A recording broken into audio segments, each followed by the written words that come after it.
Assalamualaikum warahmatullahi wabarakatuh.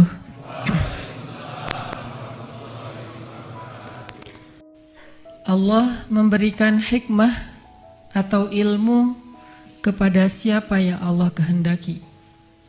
Dan siapa yang Allah berikan ilmu atau hikmah, maka berarti dia telah diberikan khairan katsira, nikmat atau kebaikan yang sangat banyak.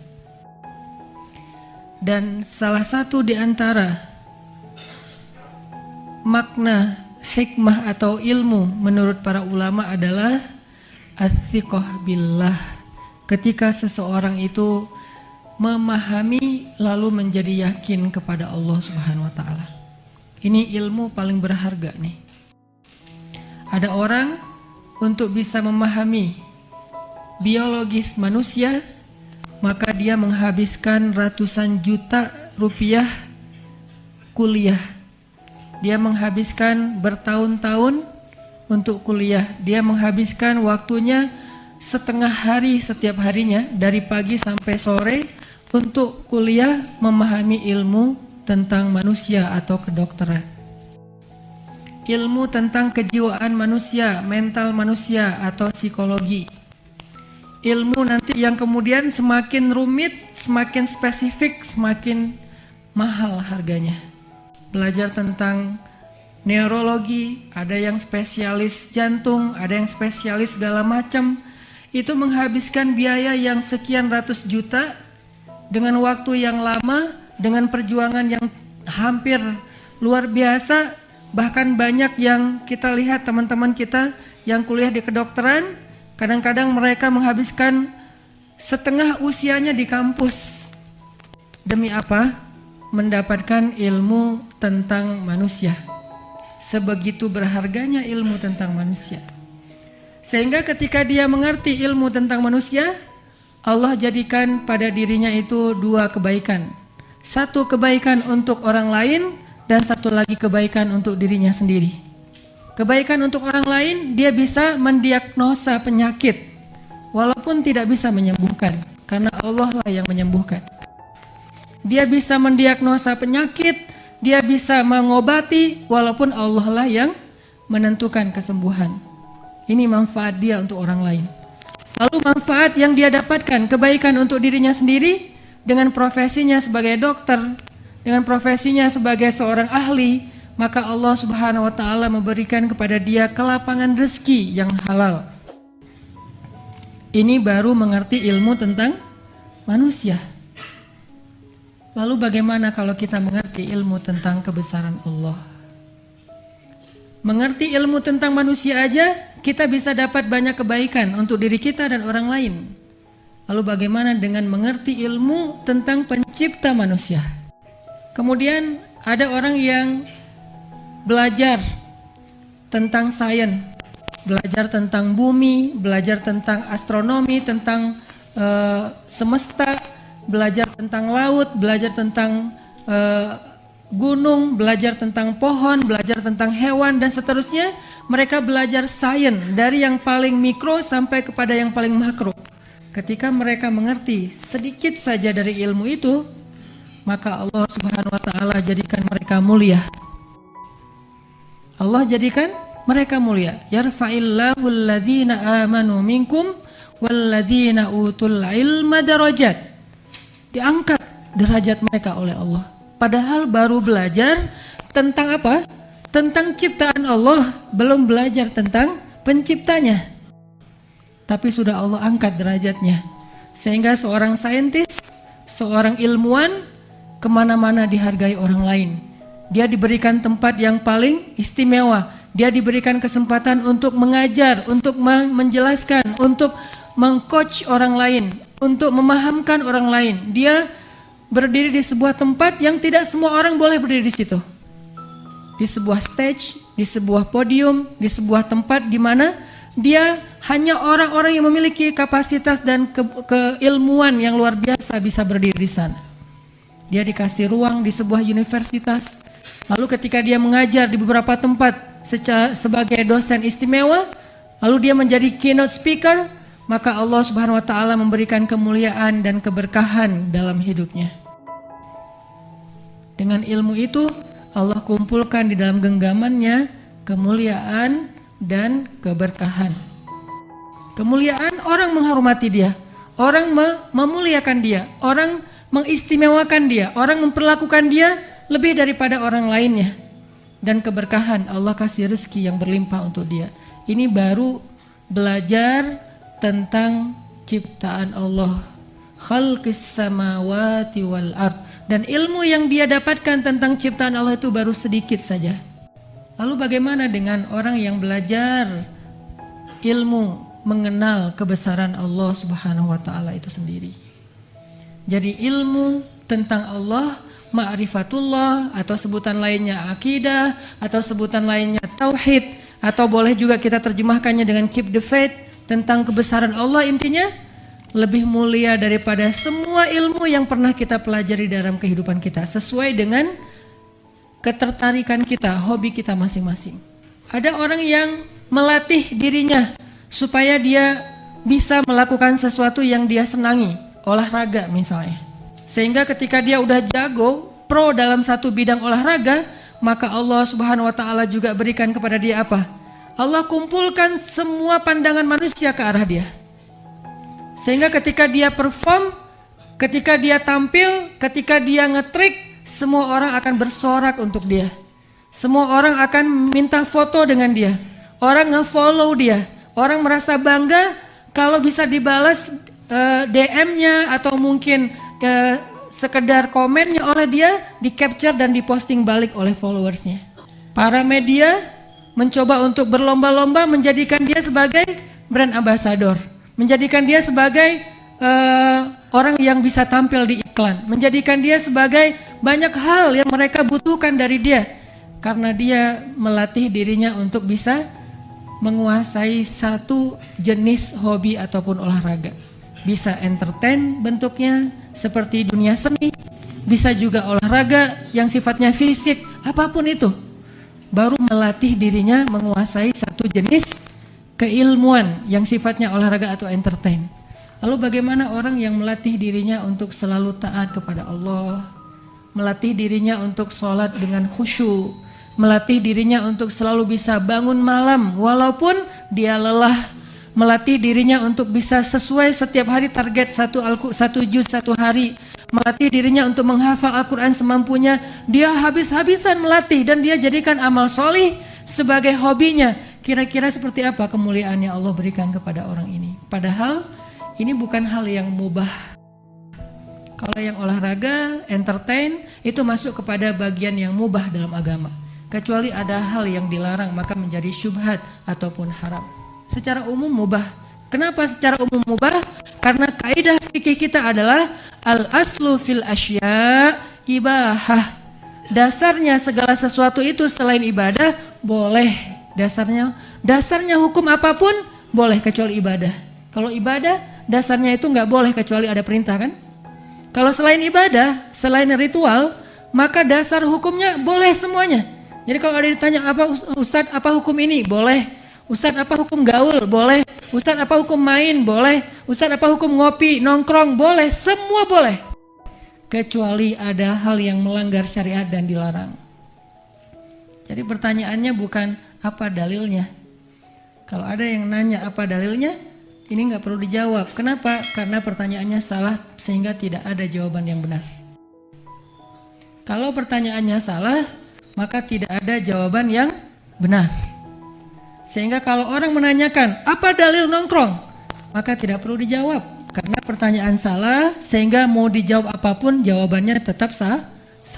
Pertanyaan yang benarnya apa? Ada nggak dalil yang melarang nongkrong? Bukan apa dalil perintahnya, tapi ada nggak dalil yang melarangnya? Oke, disebutkan melarang misalnya menyia-nyiakan waktu. Kita tanya, apakah semua nongkrong itu menyia-nyiakan waktu? Tidak. Ada orang yang nongkrong untuk silaturahim. Ada orang yang nongkrong sekedar untuk istirahat. Kayak misalnya jam kita break di kantor atau di kampus atau di sekolah, bukankah kita ke kantin? Di kantin namanya juga nongkrong. Nongkrong di kantin, nongkrong di kafe. Hanya istilah kafe saja istilah baru. Tapi kita tidak boleh terjebak kepada istilah. Kita harus melihat kontennya dan konteksnya. Konteksnya zaman sekarang istilahnya memang kafe.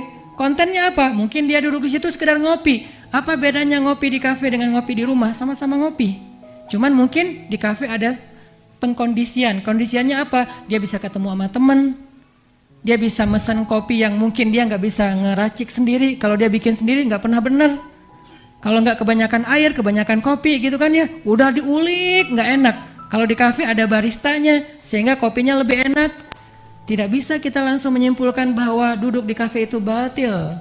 Bagaimana kita menyebutkan kafe itu batil? Salah satu misi dakwah saya di Pemuda Hijrah dengan youth movement saya adalah saya pengen menghilangkan gap antara youth dengan masjid. Caranya bukan mencampurkan antara hak dan batil, tapi saya ingin membawa sesuatu yang mubah, sesuatu yang masih dibolehkan dalam agama selama itu tidak melanggar syariat, tidak jauh dari masjid, sehingga yang senang dengan hal area yang mubah dia didekatkan kepada yang sunnah, yang sunnah didekatkan kepada yang wajib, sehingga melakukan yang wajib dan sunnah ini mudah bagi orang-orang yang senang dengan yang mubah. Kalau kita tanya hidup kita sebetulnya 24 jam itu lebih banyak porsi mubah, sunnah atau wajib? Lebih banyak porsi mubah kalau mau jujur. Jadi kalau orang mengatakan bahwa udah nggak usah mubah, wajib aja, berarti dia harus sholat 24 jam. Padahal tidur itu mubah, kerja itu mubah. Kapan kerja menjadi sunnah dan wajib? Ada yang namanya illah kalau dalam fikih. Ada yang namanya illah. Al-hukmu yaduru ma'al illati wujudan wa adaman. Itu kaidah dasar fikihnya. Makanya belajar fikih itu sebetulnya, kalau saya dulu sebelum ada Pemuda Hijrah kan suka ngajar kayak tarbiyah gitu kan. Sebetulnya fikih itu ada dua. Ada produk fikih namanya hukum, syariat. Halal haram itu produk fikih. Ada namanya persepsi fikih. Persepsi fikih inilah yang jarang dipelajari di Indonesia. Sehingga orang yang nggak punya persepsi fikih, hanya tahu hukum fikih, dia nggak siap dengan dinamika fikih. Apa dinamika fikih?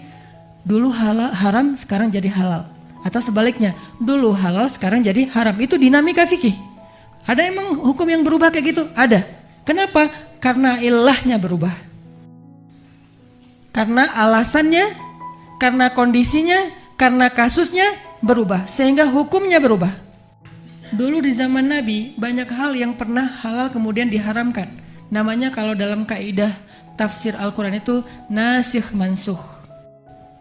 Ayat yang menghapus dan ayat yang dihapus. Contoh, salah satu di antara yang dulunya boleh kemudian nggak boleh di zaman kita sekarang, maaf, nikah mut'ah. Itu pernah boleh, lalu diharamkan selama-lamanya sampai hari kiamat. Dan itulah yang membedakan kita dengan orang Syiah. Orang Syiah menganggapnya masih boleh sampai sekarang, sehingga enak gitu ya. Nggak apa-apa jadi jomblo. Kenapa? Karena nggak ada beban. Nikah udah gitu ceraikan, nikah udah gitu, dan dia kayak ada kontraknya gitu. Kalau untuk kita sebagai umat Islam, karena saya tidak menyebut Syiah sebagai umat Islam, dia beda agama, Islam, Syiah. Dan Islam nanti di dalamnya baru nanti ada mazahib, ada Salafi, ada Ikhwani, ada Tabligh. Di Indonesia ada NU, ada Muhammadiyah, itu mazahib. Tapi semuanya Islam insya Allah. Dan semuanya manhajnya sama. Jadi buat saya Salafi itu bukan manhaj, Salafi itu madhab. Dan kita respect dengan mazhab yang berbeda. Tapi ada mazhab lain selain mazhab Salafi. Di Indonesia ada tasawuf. Tasawuf juga terbagi-bagi. Nanti ada teman-teman NU dengan ormasnya. Kemudian nanti ada secara organisasi masyarakat, ada banyak nama yang lain. Intinya adalah kita beda dengan Syiah. Kalau Syiah dari dasar-dasar kaidah dalilnya juga udah beda, rujukan mereka udah beda, Al-Qur'annya aja bahkan beda. Kalau kita umat Islam, bagi kita nikah atau kawin kontrak itu sudah diharamkan selama-lamanya. Nah, ini artinya ada hukum yang memang sudah berubah. Nanti ada beberapa hukum lagi yang lain yang juga udah dirubah dalam Islam. Termasuk hukum zihar, hukum ayah angkat dan anak angkat. Dulunya Nabi punya anak angkat namanya Zaid bin Harithah. Kemudian turun ayat untuk melarang memanggil anak angkat dengan nama panggilan, nama belakangnya nama orang tua angkat. Zaid bin Muhammad dulu namanya. Padahal nama ayah aslinya bin Harithah. Kemudian diganti hukumnya, nggak boleh memanggil nama anak angkat dengan nama ayah angkatnya. Dan anak angkat boleh diambil, tapi dia hukumnya hukum anak angkat, bukan hukum anak kandung. Dia tidak muhrim dengan orang tuanya, dengan saudara angkatnya. Dia tidak mendapatkan warisan dan tidak mewarisi. Kalaupun dia dapat bagian hadiah atau hibah. Dan seterusnya dan seterusnya. Ini hukum yang berubah sesuai dengan illah, sesuai dengan kondisi, kasus, alasan. Makanya al-hukmu yaduru ma'al illati wujudan wa adaman. Hukum itu tergantung kepada masalahnya, ada dan tidak ada masalahnya. Ini adanya di dalam tasawur fikhi, persepsi fikih. Bukan hukmul fikih, bukan hukum fikih, bukan syariat. Hukum fikih itu lahir dari persepsi fikih. Jadi hukum fikih lahir dari persepsi fikih. Kok jadi persepsi Ustadz? Bukannya dalil. Dalil itu difahami oleh para sahabat, difahami oleh para ulama. Pemahaman mereka lah itulah yang menjadikan bedanya hukum. Berarti ada peran persepsi di situ. Tapi persepsi ini persepsi yang layak. Kenapa? Karena persepsi mereka dibangun oleh dasar-dasar keilmuan yang kuat. Kalau kita nggak boleh. Makanya kenapa kita nggak boleh berfatwa? Kenapa kita nggak boleh berijtihad? Kenapa kita nggak boleh menurut saya? Itu nggak boleh. Nggak boleh kita mengatakan menurut saya itu nggak boleh. Walaupun benar dosa. Terus kalau dalam urusan agama kita bilangnya gimana? Menurut syekh ini, menurut ulama ini, menurut mazhab ini. Karena ulama, syekh, mazhab atau tokoh-tokoh Islam yang punya kapasitas ijtihad, mereka juga memahami dalil, bukan berkata dengan dengan logika mereka dan akal-akalan mereka. Enggak. Imam Syafi'i memahami Al-Quran dan hadis, Imam Ahmad juga kayak gitu murid beliau, Imam Malik, Imam Abu Hanifah juga kayak gitu. Jadi ketika kita mengambil mazhab para ulama, bukan kita meninggalkan Al-Quran dan hadis, tapi kita mengambil pemahaman Al-Quran dan hadis dengan pemahaman ulama yang punya kapasitas memahami Al-Quran dan hadis. Wah, nggak boleh, udah aja langsung ke Al-Quran. Emang kita lebih mengerti Al-Quran daripada Imam Syafi'i? Emang kita lebih mengerti hadis daripada Imam Ahmad? Berapa hadis yang udah kita hafal? Baru sepertiga. Innamal a'malu binniyat. Bukan satu hadis, sepertiga. Karena hadisnya masih panjang. Imam Ahmad menghafal 1.000.000 hadis. Terus kita akan mengatakan tinggalkan pendapat Imam Ahmad dan langsung kembali kepada Al-Quran dan Sunnah. Siapakah yang lebih mengerti Al-Quran dan Sunnah? Kita atau Imam Ahmad? Sehingga mazhab tetap dipakai. Agak aneh ketika muncul kelompok yang mengabaikan mazhab, padahal dia baru muncul beberapa puluh tahun yang lalu, seolah-olah dia lebih mengerti daripada para masyayikh, para ulama-ulama besar dalam sejarah Islam. Saya kasih contoh, kayak gimana persepsi dalil mengubah hukum. Salah satu contohnya kisah sahabat setelah perang Ahzab. Perang Ahzab itu kan provokatornya adalah orang Yahudi. Perang Ahzab itu kalau bahasa kita perang koalisi. Jadi orang Quraisy berkoalisi dengan banyak orang-orang kafir yang ada di daerah sekitar Makkah, Taif dan sekitarnya, berkoalisi untuk ngeroyok Madinah, ngeroyok kaum muslimin. Sehingga disebut dengan Ahzab, jamak dari hizb. Hizb itu kalau bahasa kita kelompok ataupun partai, itu hizb. Ahzab, partai-partai. Jadi dikeroyok oleh banyak partai, mengeroyok siapa? Kaum muslimin sendiri di Madinah. Siapa dalang di balik pengeroyokan ini? Yahudi dari benteng Bani Quraidah. Mereka lah yang jadi tokoh intelektual dari perang Ahzab. Mereka yang bikin skenario perang Ahzab. Mereka yang membangun network koalisi. Mereka yang menyebarkan spionase kepada kaum muslimin. Pokoknya parah banget tuh Bani Quraidah. Sehingga setelah perang Ahzab kaum muslimin dimenangkan oleh Allah dengan angin yang kencang, sehingga camp tentaranya Ahzab itu diporak-porandakan oleh Allah. Akhirnya setelah kemenangan itu Nabi kemudian memerintahkan satu kelompok atau satu batalion sahabat dengan kalimat, pergilah kalian ke Bani Quraidah, janganlah kalian sholat asar kecuali di Bani Quraidah. pergilah kalian ke Bani Quraidah, janganlah kalian sholat asar kecuali di Bani Quraidah. Jelas ya kalimat hadisnya. Lalu berangkatlah sekelompok sahabat prajurit untuk pergi dan mengepung Bani Quraidah. Di tengah jalan waktu asar masuk, bahkan hampir kelewat, udah dekat dengan waktu maghrib. Mulailah mereka kemudian diskusi dan berbeda pendapat. Yang pertama mengatakan kita akan terus jalan, kita nggak akan sholat asar kecuali sampai di Bani Quraidah. Yang kedua mengatakan kalau kita paksakan meneruskan perjalanan, kita akan sampai di Bani Quraidah maghrib, lalu udah kelewat waktu asar. Kata yang pertama tidak masalah, kan teks kata Nabi juga jangan sholat asar kecuali di Bani Quraidah. Yang kedua mereka memahami teks dengan maksudnya, bukan dengan tekstualnya tapi konteksnya. Apa maksudnya? Maksud Nabi berangkatlah segera supaya kalian bisa sholat asar di Bani Quraidah. Kalau nggak keburu ya udah asar dulu, nanti lanjutkan perjalanan. Berbeda pandangan, berbeda persepsi terhadap dalil yang sama. Cuman kerennya sahabat, mereka saling respect, no judgment. Yang sebagian lanjut, sebagian sholat asar dulu. Kenapa yang lanjut? Tekstual. Dari situ lahirlah kelompok ulama yang berpikir secara tekstual. Gimana teks? Gak usah ditafsir-tafsirkan. Dari sejak zaman sahabat. Jadi bukan baru-baru ini ada perbedaan pendapat.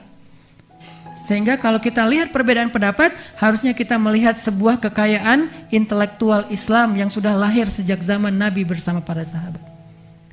Jadi nggak usah panik dengan perbedaan pendapat. Saya nggak setuju, biasa aja kali. Dan saya juga sholat dengan istri saya beda gaya. Kalau saya gayanya tahiyat terakhir diangkat sekali. Istri saya kayak apa ya? Dia semangat banget gitu, berkali-kali. Kalau saya kan sekali doang, asyhadu alla ilaha illallah. Istri saya tuh berkali-kali. Yang bingung anak saya.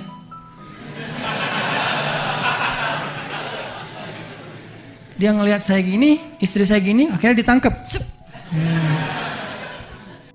Umi, ikutin Baba, kan imamnya Baba, masa gerak-gerak terus, ntar batal sholat loh. Istri saya, wah gimana nih? Pegangin sama Yahya. Nih kerjaan Yahya nih. Jadi kita berdua juga beda cara nelunjuk ketika tahiyat. Dan buat saya nggak masalah, yang penting kita sholat. Yang masalah kalau saya sholat dia nggak ikut sholat, nggak masalah juga sih, mungkin lagi halangan. Husnuzon, coba lihat, berbeda sampai sefatal itu pun masih ada celah husnuzon. Jadi intinya teman-teman, akhirnya muncullah dua model berpikir ulama. Yang satu berpikir secara tekstual, gimana ayat, gimana hadis. Yang satu lagi berpikir dengan kontekstual, apa sih maksud dari ayat, apa sih maksud dari hadis, sehingga kaidah berpikir mereka dikenal dengan istilah maqasidus syariah, maksud-maksud syariat. Itulah yang membedakan Madinah dengan Kairo. Itulah yang membedakan Universitas Islam Madinah dengan Al-Azhar di Kairo. Universitas Islam Madinah tekstual, Al-Azhar Kairo kontekstual, sehingga rata-rata memang agak berbeda cara pandang kita tentang fikih. Saya, Ustaz Abdul Samad, belajar di Kairo, kita dilatih berpikir kontekstual. Sehingga pola pikir kontekstual itu kita kembangkan dalam dakwah. Lahirlah Pemuda Hijrah dengan konsep dakwah yang yud. Itu lahir dari pola pikir kontekstual. Kita lihat konteks di Indonesia, kita lihat segmentasi dakwah di Indonesia yang paling kosong digarap oleh dai-dai kita. Ternyata segmen yang paling besar, paling berpengaruh, paling potensial, tapi yang menggarapnya sedikit. Kalaupun ada yang menggarapnya, treatmentnya belum kena. Adalah segmentasi anak muda, terutama anak muda main, anak muda nongkrong, anak muda gaul. Kalau anak muda aktivis udah digarap dari tahun 98 kali. Sejak reformasi udah banyak tuh lahir komunitas-komunitas dakwah kampus, dakwah sekolah, dengan rohisnya, dengan LDK-nya kan. Tapi anak main, bahkan LDK dan rohis mungkin belum menjadi dominan di sekolah dan di kampus. Jumlahnya masih sedikit dibandingkan dengan komunitas lain. Maka kita mencoba untuk mengambil segmentasi anak main dan anak nongkrong. Lalu konsep berpikir kontekstual kita dijadikan sebagai cara kita berpikir untuk memprogram, mengkonsep membuat strategi, agenda, priorisasi. Saya presentasikan semua ini di depan Ustadz Abdul Somad, di depan Ustadz Mustafa Umar, Ustadz Umar Mita, dan Ustadz-Ustadz yang lain. Semuanya ngasih label halal, halal, halal, halal. Nggak ada yang bilang saya bid'ah. Alhamdulillah.